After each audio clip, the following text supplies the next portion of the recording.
بسم الله الرحمن الرحيم பேரருளாளன் பேரன்பாளன் அல்லாஹ்வின் பெயரால். إن هذا لهو القصص الحق وما من إله إلا الله وإن الله لهو العزيز الحكيم. நிச்சயமாக இதுதான் உண்மையான வரலாறு. வணக்கத்திற்குரியவன் அல்லாஹுவை தவிர வேறு யாரும் அறவே இல்லை.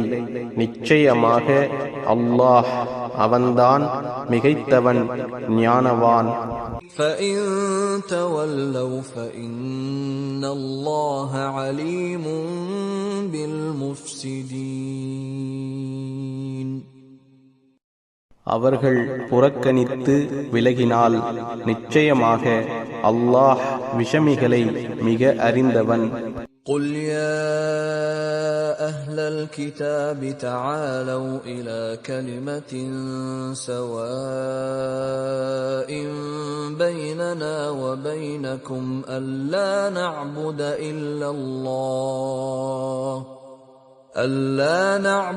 إلا الله ولا نشرك به شيئا ولا يتخذ بعضنا بعضا أربابا من دون الله فإن تولوا فقولوا اشهدوا بأننا مسلمون.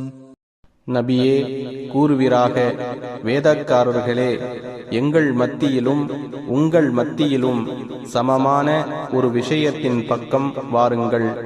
அதாவது அல்லாஹுவை தவிர எவரையும் வணங்க மாட்டோம், அவனுக்கு எதையும் இணையாக்க மாட்டோம். அல்லாஹுவை தவிர நம்மில் சிலரை கடவுள்களாக எடுத்துக்கொள்ளக் கூடாது. இதை ஏற்காமல் அவர்கள் விலகினால் நிச்சயமாக நாங்கள் முஸ்லிம்கள் என்பதற்கு சாட்சியாக இருங்கள் என்று கூறுங்கள். சூரத்துல் ஆல் இம்ரான் 62 முதல் 64வது வசனம் வரை.